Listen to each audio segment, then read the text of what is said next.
की लोकांना घाबरवण्यासाठी हा दावा करण्यात आला, याची पडताळणी करणं गरजेचं आहे. त्याआधी मेसेजमध्ये काय दावा केलाय पाहूया. अमेरिकेत केलेल्या अभ्यासात धक्कादायक माहिती समोर आली आहे. स्वयंपाकाचं तेल कॅन्सरला कारणीभूत ठरू शकतं.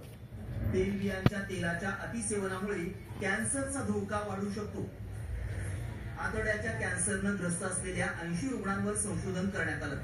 या संशोधनात 30 ते 85 वर्ष वयोगटातील लोकांचे 81 ट्यूमरचे नमुने पाहण्यात आले.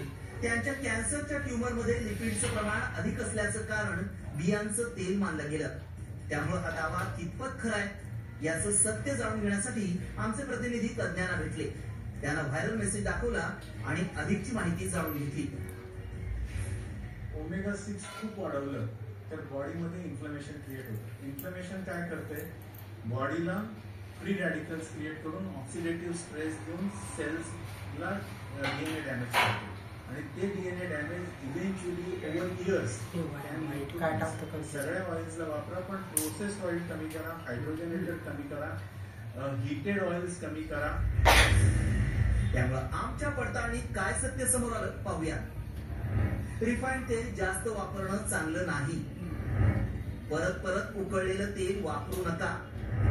खाद्यतेल सतत उकळल्यामुळे कार्बन तयार होतो. सतत उकळलेल्या तेलामुळे कॅन्सरचा धोका वाढतो. तेलबियांचं तेल सतत खाल्ल्यानं हृदयरोग होऊ शकतो. तेलबियांपासून रिफाईंड पद्धतीनं बनवलेल्या तेलात सॅच्युरेटेड आणि ट्रान्स फॅट असतात.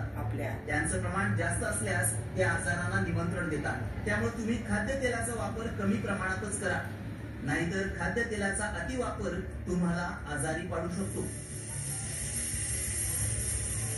आमच्या पडताळणी तेलाच्या अतिवापरामुळे कॅन्सरचा धोका असल्याचा दावा सत्य ठरलाय.